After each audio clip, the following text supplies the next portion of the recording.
todos, mais uma vez reunidos na casa de Maria Tagai, para ouvirmos um pouco mais do Evangelho de Jesus. Vamos então fazer a nossa prece.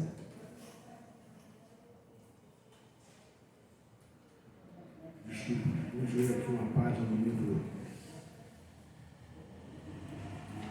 Caminho, Verdade e Vida. O nosso irmão escolheu e abriu a página. A lição é de número 145, que tem como título Doutrinações. Vamos ouvir a passagem do Evangelho, logo a seguir os comentários de Amanda. Mas não vos alegreis, porque se vos sujeitem os espíritos. Alegrai-vos antes, por estarem os vossos nomes escritos nos céus. Lucas capítulo 10, versículo 20. Vamos aos comentários de Amanda. Frequentemente, encontramos novos discípulos do Evangelho resultando de contentamento, porque os espíritos perturbados se lhes sujeitam. Narram com alegria os resultados de sessões empolgantes, nas quais doutrinaram com êxito entidades muita vez ignorantes e perversas. Perdem-se muitos no emaranhado desses deslumbramentos e tocam a multiplicar os chamados trabalhos práticos, sequiosos por orientar em contato mais direto os amigos inconscientes ou infelizes dos planos imediatos à esfera carnal. Recomendou Jesus o remédio adequado a situações semelhantes, em que os aprendizes, quase sempre interessados em ensinar os outros, esquecem pouco a pouco de aprender em proveito próprio. Que os doutrinadores sinceros se rejubilem, não por submeterem criaturas desencarnadas em desesperos, convictos de que em tais circunstâncias o bem é ministrado, não propriamente por eles, em sua feição humana, mas por emissários de Jesus, caridosos e solícitos, que os utilizam à maneira de canais para a misericórdia divina. Que esse regozijo nasça na oportunidade de servir ao bem, de consciência sintonizada com o Mestre Divino, entre as certezas doces da fé, solidamente guardada no coração. A palavra do Mestre aos companheiros é muito expressiva e pode beneficiar amplamente os discípulos inquietos de hoje. É a lição 145 do livro Caminho, Verdade e Vida. Vamos então agora à nossa prece. Mestre querido, Jesus amado, mais uma vez, Senhor, agradecidos por estarmos em Tua casa, reunidos em Teu nome, para mais uma tarde de estudos. Mestre querido, te rogamos, Mestre, as Tuas bênçãos, o Teu amparo, em particular, Jesus, para o nosso irmão que fará uso da palavra na tarde de hoje, que ele possa nos trazer, Mestre amado, tudo aquilo que já foi programado por Ti, para cada um de nós. Fique então com todos nós, dá-nos a permissão para iniciarmos a palestra na tarde de hoje. Fica conosco, Mestre amado, hoje, agora e sempre, graças a Deus.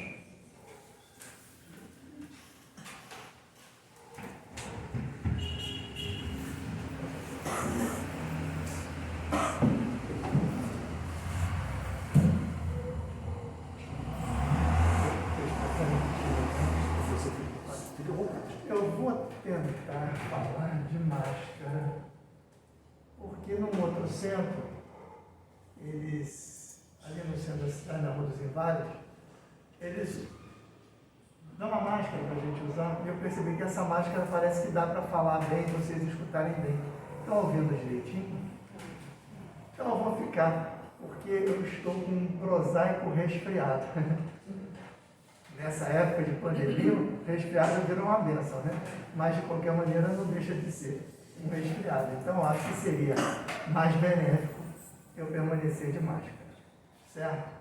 Bom, dito isso, feita essa pequena digressão, e tirando qualquer tipo de preocupação, meu resfriado já está nos finalmente.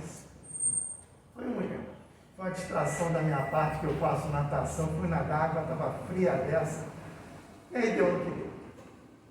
Nós vamos estudar hoje o Evangelho segundo o Espiritismo, onde o capítulo 10, lição de número 16, o Espírito José nos fala sobre a indulgência.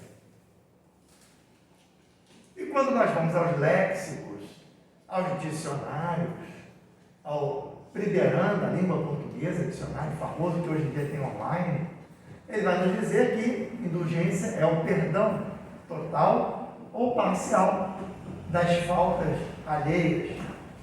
Então a indulgência se dá quando nós perdoamos alguém, estamos sendo indulgentes.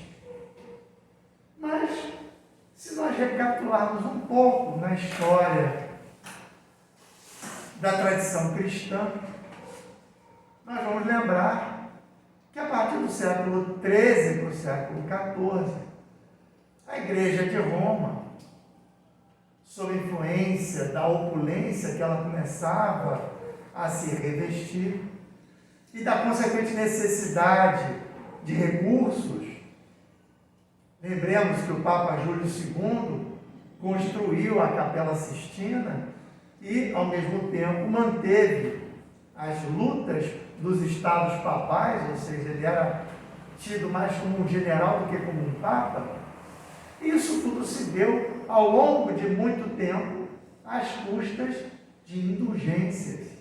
Indulgências que a Igreja resolveu que, como intermediária de Deus na Terra, tinha o direito de vender para as pessoas.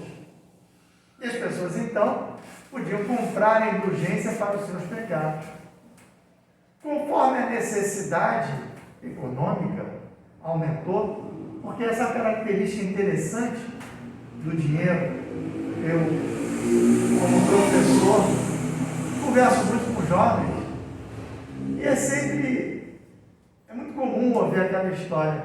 Não, eu, para mim, estaria muito satisfeito se eu ganhasse tanto na loteria, ou não sei quanto por mês. E eu fico sempre pensando, e às vezes eu tenho a ousadia de perguntar, mas você já imaginou que quando você eleva o seu nível de despesas, você passa a aspirar a outro nível mais elevado? Não é à toa que no Bhagavad Gita, num determinado trecho desse livro, obra fundamental da religião hindu, e que eu acho que integra a cultura mundial, nos é dito que um homem rico, um ser humano rico, não é aquele que detém tudo, porque isso é impossível, mas é aquele que não tem dívidas, é aquele que está em paz com a sua consciência, é aquele que não vai, ao eventualmente desencarnar, deixar os seus com preocupações. Nós não captamos muito essa lição, e a Igreja certamente naquela época não havia captado nada, porque eles começaram então a vender indulgências para o futuro. Não era mais o perdão dos pecados passados. Agora você já podia comprar a indulgência pelos pecados que vai fazer. Então você compra a indulgência e os pecados te serão perdoados. Evidentemente, essa indulgência se tornou sinônimo de uma prática ruim, de uma prática de simonia, de uma prática de venda do sagrado. E quando houve a ruptura protestante, uma ruptura que se antecipa também no século XIII, com o nosso Ian Russell, Allan Kardec, encarnado em Praga, liderando o movimento dos hussitas, e justamente dizendo, não precisamos de um intermediário entre o Pai e os filhos. Jesus é o caminho, e nós, através dos ensinos de Jesus, vamos até o Pai. E Jesus nos disse como procurar o Pai. Não é através dos templos suntuosos, não era através das sinagogas, não era nos sacrifícios, mas ele dizia que nós nos recolhêssemos nos nossos aposentos, fechássemos as portas e ali, em solitude com o nosso Pai, nos dirigíssemos a Ele em espírito. E cometeu a ousadia de traduzir a Bíblia do latim para o esloveno, a língua da Eslováquia, onde ele residia, recebido em Roma para discutir aquilo, porque estava havendo uma guerra religiosa. Os prelados da igreja de então rasgam o salvo-conduto que haviam dado para que ele pudesse ir a Roma sem sofrer consequências, e ele foi preso, julgado, condenado e queimado na fogueira. E conta-se que quando ele estava lá na fogueira, ainda não ardendo, mas aguardando, uma senhora veio na direção dele, com uns gravetinhos assim, e jogou os gravetinhos para aumentar a quantidade de lenha. Ele olhou para ela assim e disse, santa ignorância. Vejam, ela estava contribuindo para a morte dele, ele foi indulgente com ela. Ele atribuiu o que ela fazia à ignorância, não à maldade, à má fé. Por quê? Porque ela fazia aquilo porque imaginava que alcançaria indulgência. Eu joguei um pouquinho de graveto na fogueira que queimou o herege, então isso vai me ajudar quando eu chegar lá do outro lado. As mudanças aconteceram, mas a crença de que os nossos erros, de que os nossos malfeitos poderiam ser resolvidos por um ato mágico, um ato divino, prosseguiu. André Luiz, na sua obra fundamental, Nosso Lar, nos dá um exemplo disso. Quando ele, começando os primeiros atendimentos de uma trajetória que se prolonga desde então, na nossa, graças a Deus, para todos nós, ele atende uma senhora que tinha sido senhora de escravos, dona de engenho, e ela está se lamentando pelos anos que ficou preso dos, abre aspas, demônios, fecha aspas, que eram os escravos cativos, que ela maltratou durante décadas nas suas senzalas, e que assim que ela desencarnou, se apropriaram dela. E, com intenção de vingança, a submeteram a várias torturas até ela ser socorrida.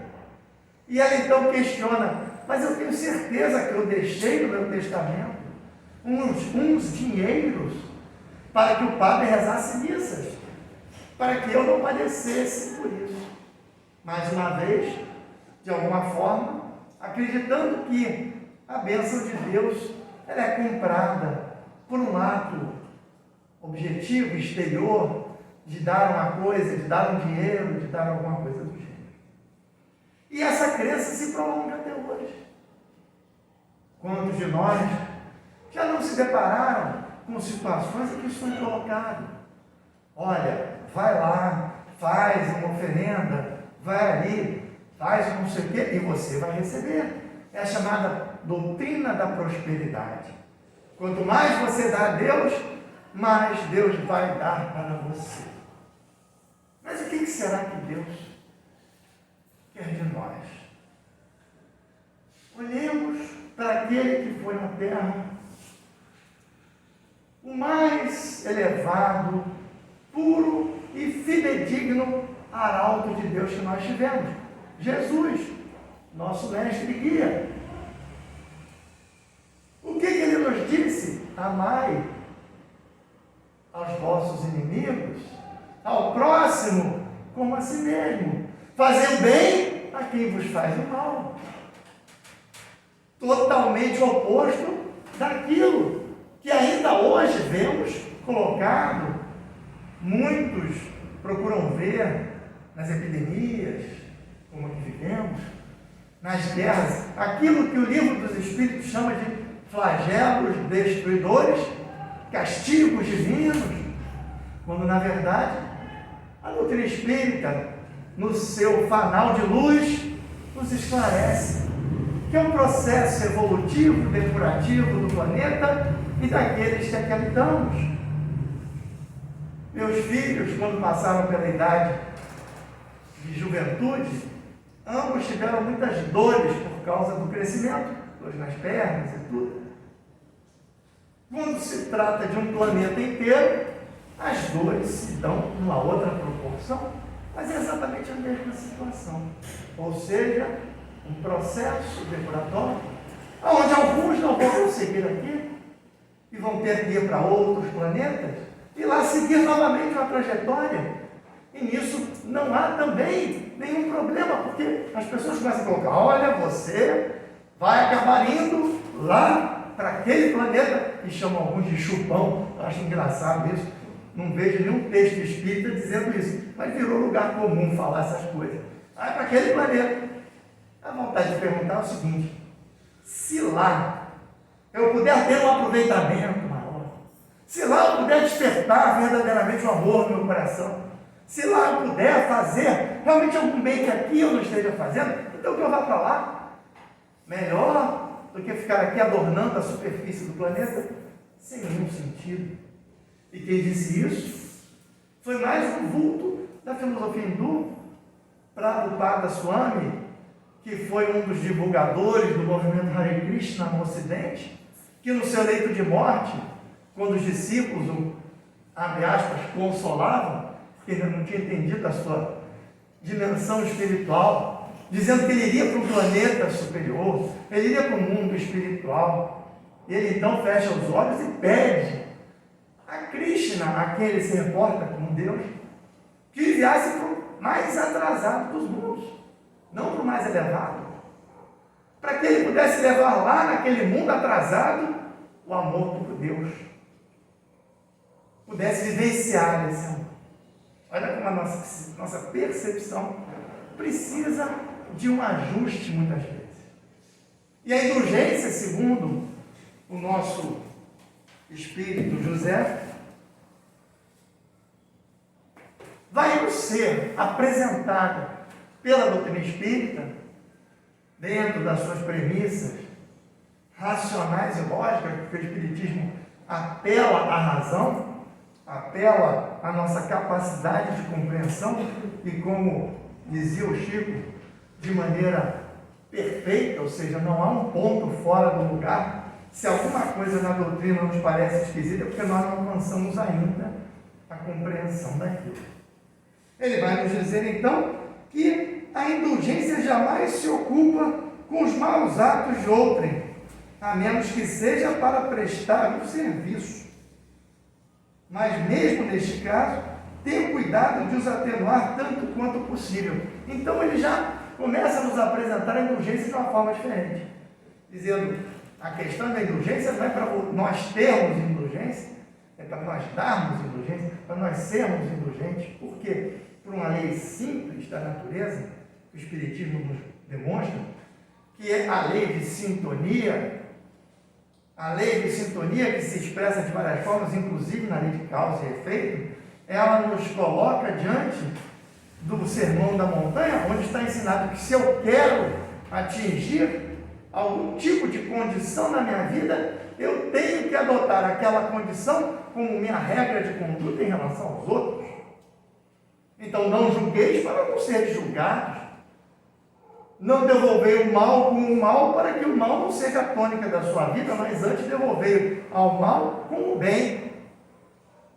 Da mesma forma, então, antes de eu pensar em receber algum perdão para mim, que eu perdoe aqueles que vierem a me ofender, ou por outro lado, mais ainda, que eu sequer chegue a me dar consciência de que eles me ofenderam, que aquilo ali seja para mim algo que já está mais do que compreendido pela natureza humana. Por isso que ele diz: jamais se ocupa com os maus atos de outrem. Se a pessoa errou, cometeu um erro, primeiro, vou orar por ela, devemos, não estou dizendo que eu faça, mas a gente está aqui para exercitando isso e começar a botar em prática. Então, a primeira coisa é orar por ela. Por quê? Porque provavelmente alguma coisa levou a agir assim. E às vezes essa coisa foi eu mesmo. E eu não me dei conta. Não faz observações chocantes. Não tem nos lábios censura. Apenas conselhos. E, as mais das vezes, velados. Por quê? Que ele manda que a gente, ao dar um conselho, faça de maneira velada. Porque toda vez que eu estou julgando alguém, eu estou julgando alguém. E Jesus disse, não julgueis. Então, às vezes, nós vemos uma situação em que nós pensamos, realmente aqui há algo muito errado. Eu preciso fazer algo.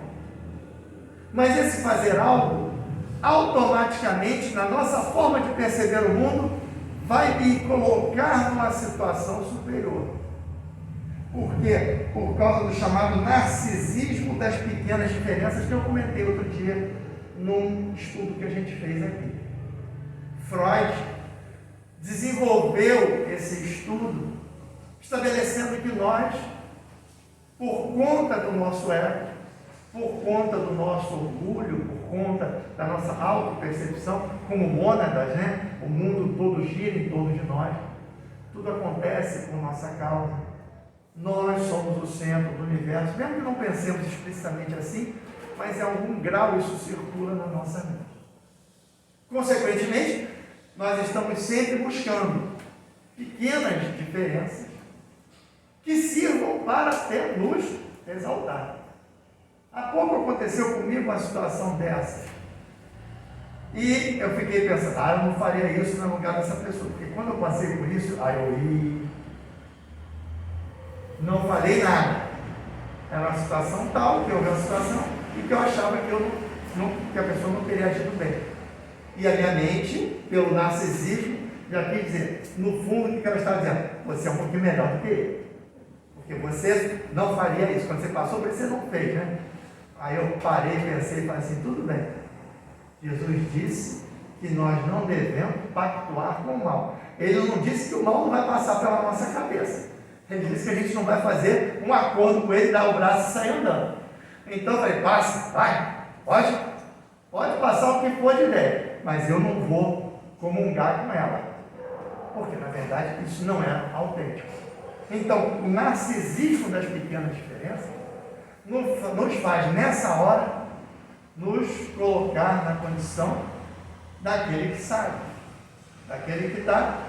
Então nós chegamos para a pessoa e dizemos, não, veja bem, você errou. E errou muito feio. Entenda que eu só falo isso para o seu bem. Mas, o que o Espírito nos diz? É óbvio que se fosse Jesus a nos dizer, você errou, nós entenderíamos aquele erro de uma certa maneira. Na medida em que não é Jesus, que é uma outra pessoa, aquele que recebe isso, recebe como uma reprimenda. Qual é a atitude natural que nós temos quando sofremos uma reprimenda? Nós aplicamos a segunda lei de Newton, que diz que a cada ação corresponde à reação em igual força e intensidade, mas em sentido contrário. Então aí, nós nos emprestamos, olhamos para a pessoa e dizemos, quem é você para me julgar? Pronto. Começou o balaio. Ou seja, o que era um processo que poderia ser de aperfeiçoamento espiritual, que poderia ser de compreensão, que poderia ser um processo de reconciliação e evolução, vira mais um embate. E que nos dá uma bela lição nesse sentido. É o nosso José Pititinga, dos primeiros mentores do nosso querido Divaldo Pereira Franco, e um dos espíritos que eram dos protetores da Federação Espírita do Estado da Bahia, quando numa palestra, encarnado ainda naquele tempo, Ele da tribuna proferia o seu discurso, adentra uma personalidade conhecida da comunidade espírita, evidentemente mediunizada, e essa pessoa mediunizada começa a afrontá-lo, dizer: cala a boca, sai daí, desliga esse microfone, você não tem moral para falar. Aí eu falei: mas meu irmão, não, meu irmão, você é um mentiroso, você tem lá na sua casa seus pensamentos, e começa a escavucar aquele lado que todos nós guardamos no nosso íntimo, de pensamentos, ações e coisas assim, e que muitas vezes nos causa constrangimento, mas que ainda fazem parte da nossa personalidade, até porque o nosso passado foi ainda ontem, anteontem. Nossos erros estão muito recentes. Petitinho guardou. E quando o espírito acerenou-se um pouco, ele falou assim: meu irmão, eu concordo com todas as críticas que você me faz. Eu realmente sou imperfeito e dotado de todos os defeitos que você apresentou. Tudo que você disse ali, na minha consciência, batia com um problema que eu carrego ainda hoje comigo. E, realmente, eu deveria descer daqui, se não fosse por nós mesmos. Eu sou um instrumento enferrujado, imperfeito, mas que é o único instrumento aqui nesse momento, diante dessa lavoura, que me foi dado a trabalhar. Se eu desço e paro, eu sou um instrumento parado, que vai enferrujar, apodrecer, e para nada vai servir. Então, parar de trabalhar, nunca. Deixar de me esforçar para melhorar, jamais. Parar de enfrentar os meus demônios pessoais, as minhas sombras, a cada dia, a cada momento, diante de situações como essa, meu irmão, jamais farei, porque esse compromisso é meu com Jesus. O Espírito então se entrega, entra em pranto, vem, abraça o José Petitinga, chamando ele de meu velhinho, que ele já estava meio doido. Meu velhinho, bom velhinho, me perdoe. E naquele momento, ele serviu de instrumento para resgate daquele espírito que estava ali. Então vejam, nesse momento, nós somos chamados a perceber que a pessoa, o ser humano, vale muito mais do que o conjunto dos erros que ele possa aqui realizar. Infelizmente, no nosso mundo, nós contabilizamos os erros dos outros e muitas vezes ignoramos os nossos próprios erros e pretendemos, com essa contabilidade, tornar aquela pessoa inferior. Dentro do processo psicológico que eu narrei, esse mecanismo é uma forma de nos exaltarmos, depreciando o outro.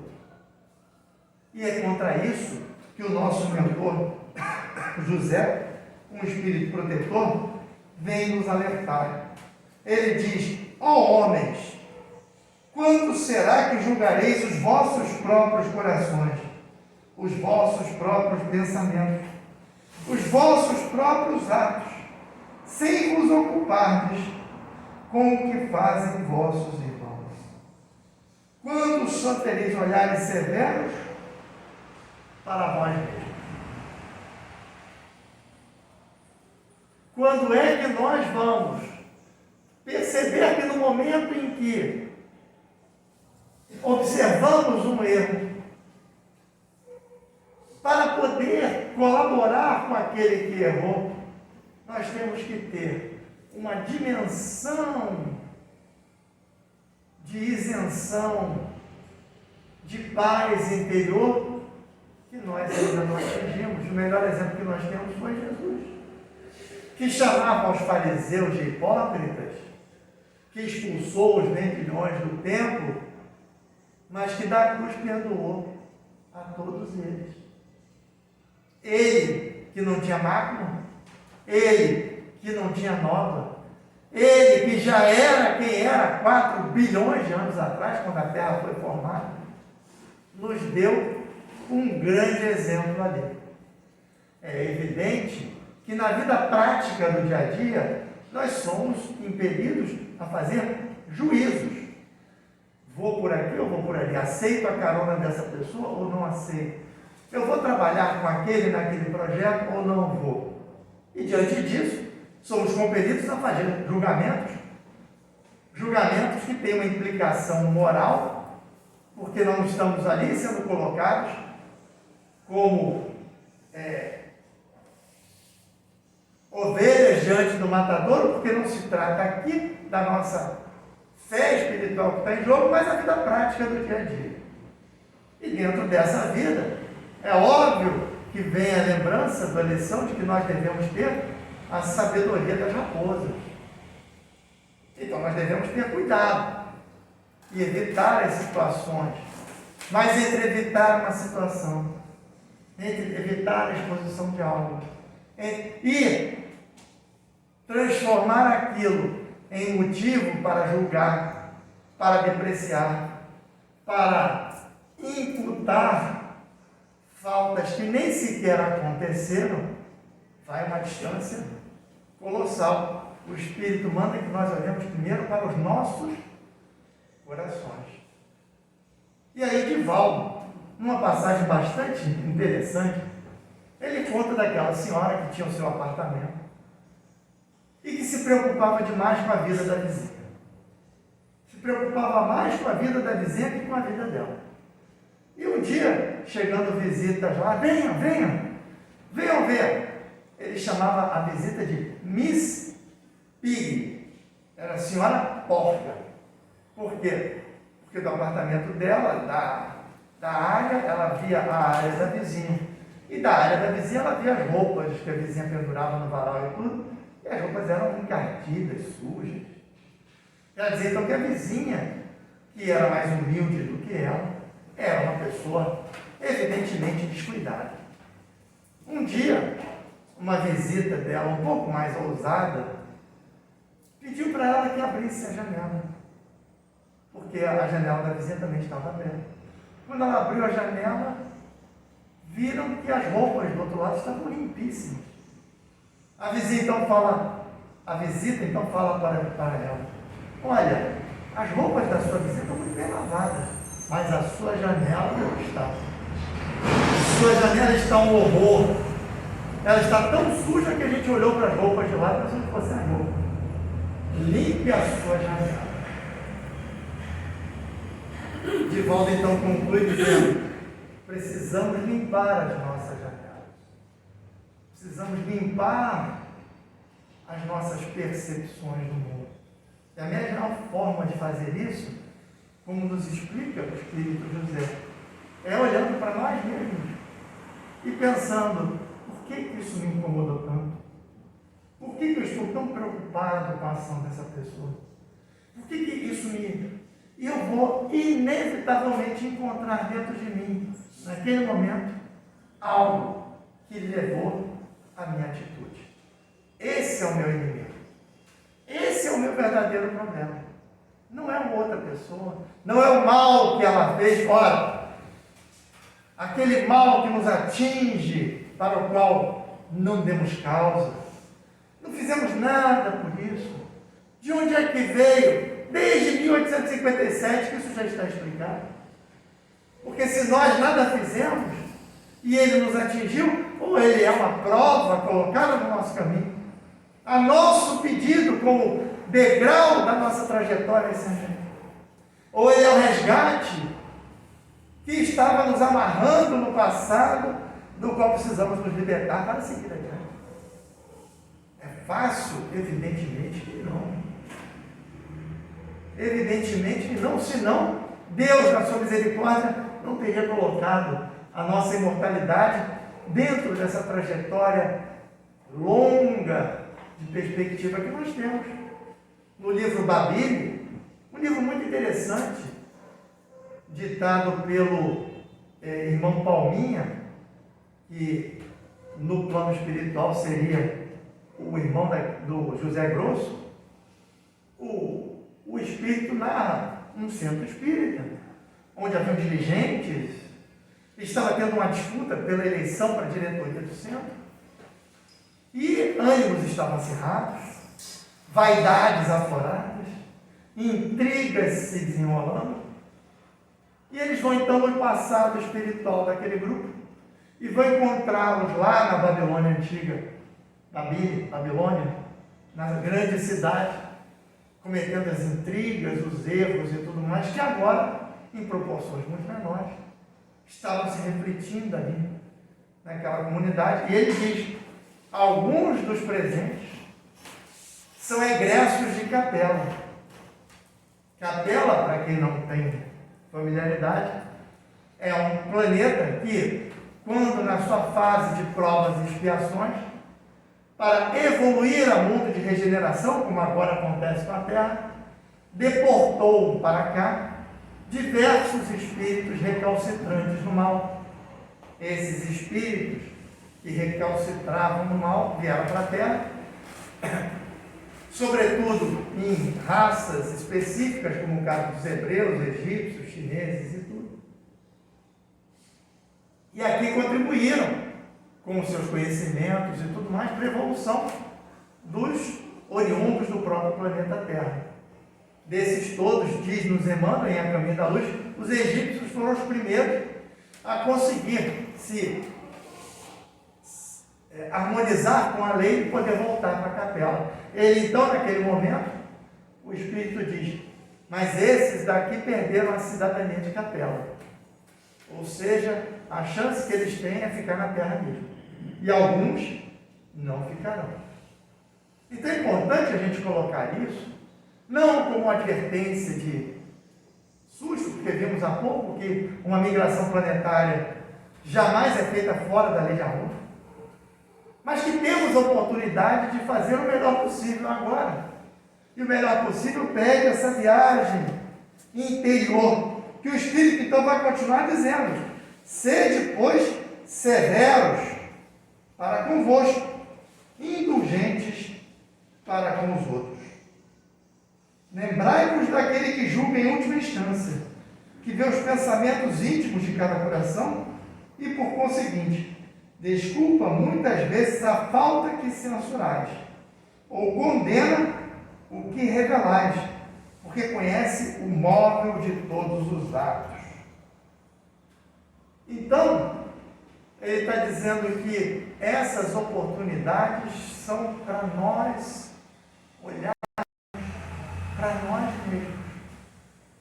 Aquele comichão, aquela vontade que dá de comentar com as pessoas, está vendo como foi?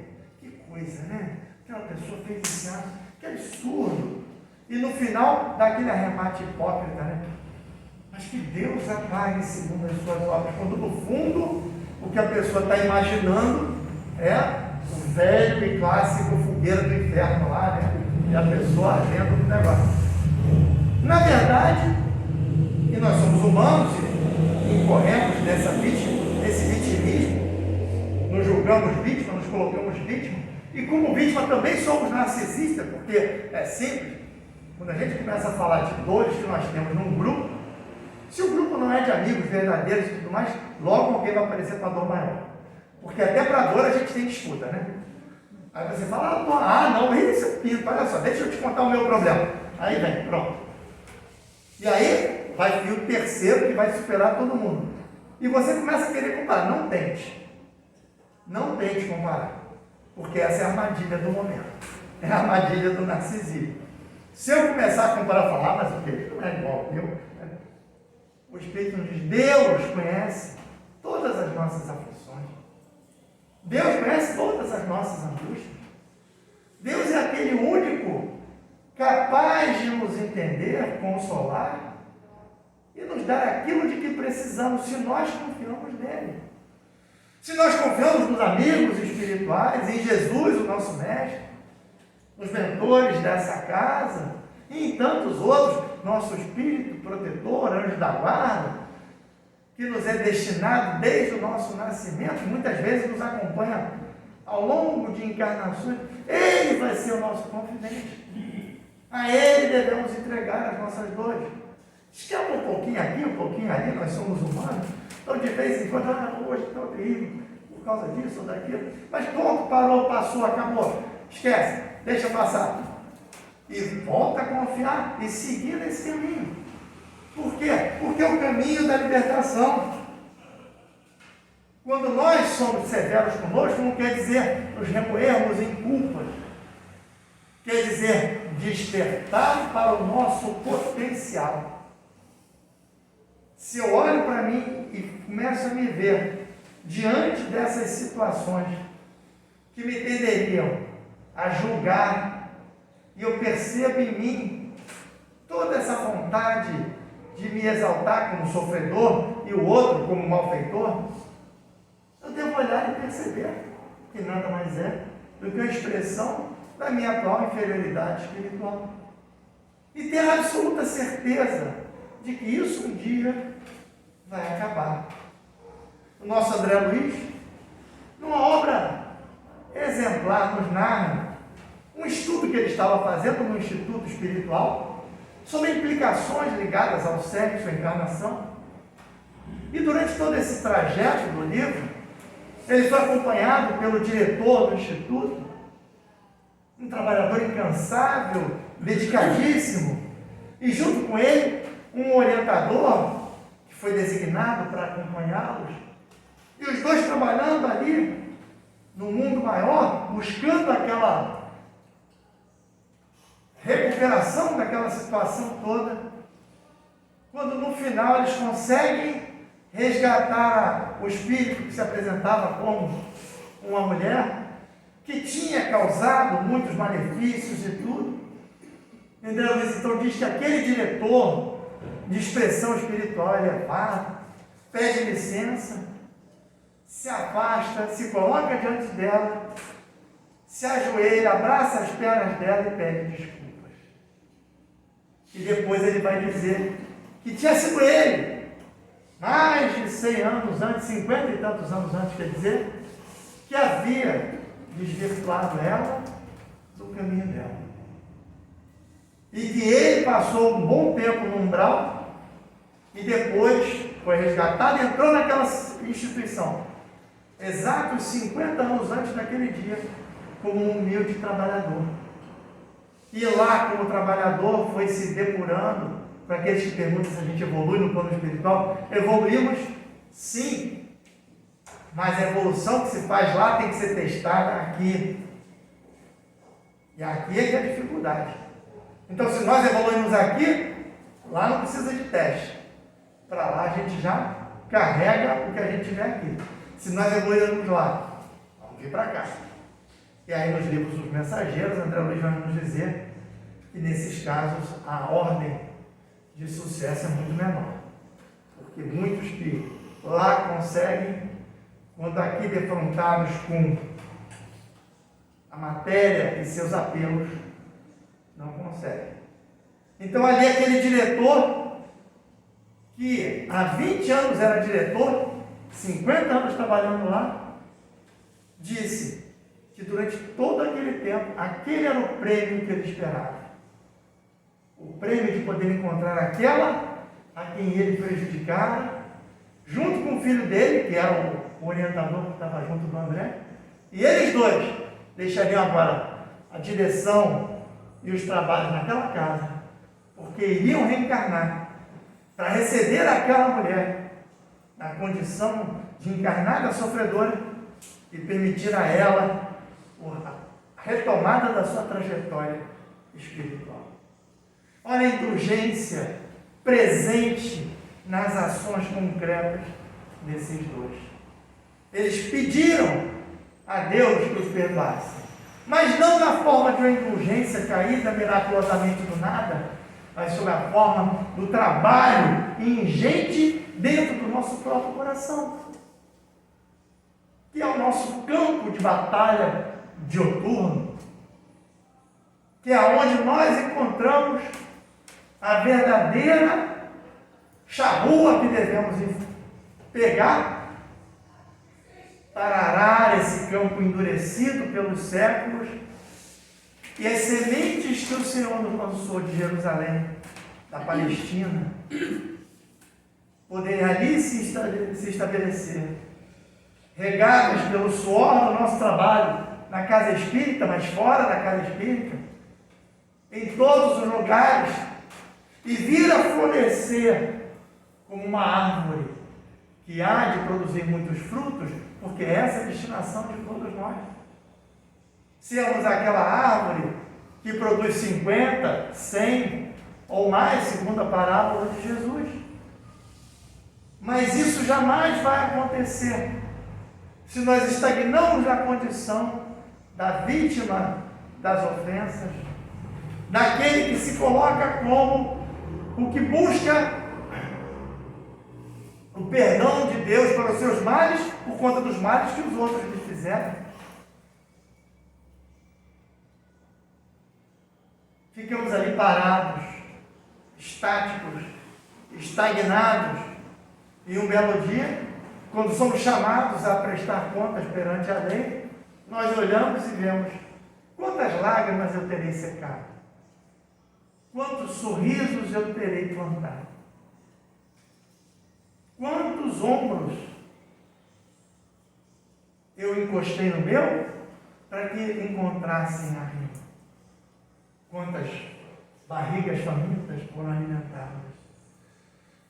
E aí, nessa hora, tudo que nós falamos, todas as palavras de desespero, de busca por justiça, de recapitulação de ofensas e tudo mais, não significarão nada.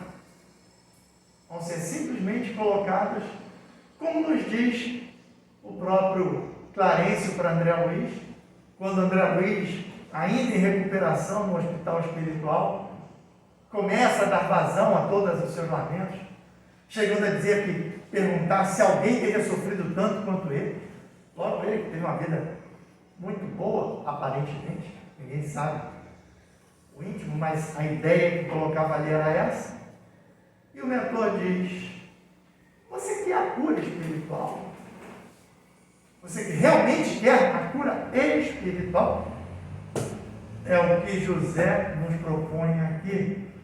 Indulgência como um caminho da nossa cura espiritual, como um caminho para nós olharmos não para os defeitos dos outros, não para os problemas dos outros, mas para o que esses problemas dos outros, defeitos dos outros nos afetam, como nos afetam. E aí André Luiz diz que sim, e Clarencio então fala: então pare de falar tanto de você mesmo. Pare de olhar tanto para os seus problemas e para o seu passado. Por quê? Porque isso daí é uma doença. Já pensou se Paulo de Tarso, em Atenas, quando ele, no baluarte da filosofia e da razão, expôs a verdade sobre Jesus e foi tratado com desprezo, e ele, um adepto da razão, um prosélito de filósofos gregos, influenciado pela sua própria matriz de nascimento, como judeu de Tarso, cidade que integrava, a região sob influência grega, greco-romana. Se ele parasse ali, sentasse no chão e dissesse: Jesus, olha, eu estou fazendo tudo, mas esses ingratos, eles não querem nada. Mas Timóteo chega e diz: Paulo, temos aqui cartas de Efésio, cartas de Corinto, estão todos, as igrejas estão florescendo, o trabalho precisa ser feito. Ele então se levanta e diz: então vamos fazê-lo agora. Mas você não está com febre? Assim, isso não é um obstáculo, isso é um estímulo. Vamos ao trabalho. Ele pega Timóteo e continua na sua trajetória, que vai encontrar o seu ocaso em Roma, quando as margens do rio Tibre, ele vai ser executado com um golpe de espada, e diante da envergadura moral dele, o executor treme, né, na mão, ele olha para o executor tranquilo e fala: soldado, cumpra o teu dever. Ele estava sendo indulgente, né? Ele estava dizendo: olha, eu não te julgarei por nada. E disse mais: eu cumpri o meu. Como se ele dissesse: agora chega. Deixa eu ir para a pátria espiritual verdadeira. E nesse momento, em que tantos de nós nos deixamos levar pela apreensão da época que vivemos, da doença e de tantas coisas assim, é importante lembrar: somos seres espirituais. A nossa verdadeira vida é do lado de lá. Todos tivemos perdas, todos passamos por dificuldades, mas as dificuldades aqui são meramente aparentes. Quem nos deixou aqui foi recebido do lado de lá, muitas vezes com festa, como a nossa irmã, que desencarnou. Então, embora não tenha sido pela Covid, então, meus amigos, guardemos no nosso coração essas palavras do mentor José, da cidade de Bordeaux, e busquemos a indulgência como um estado de espírito para nós, em que nós entendamos que as coisas acontecem por causas que nem sempre nos é dado entender ou ver, mas que há alguém que está em todo o universo, de quem o universo é um mero sopro, que é nosso Pai, e que, mais uma vez citando Paulo, nos ama de uma forma tão ampla e incondicional, que nós não temos absolutamente a menor condição ainda de entender, mas que temos a certeza de que é assim. Muita paz.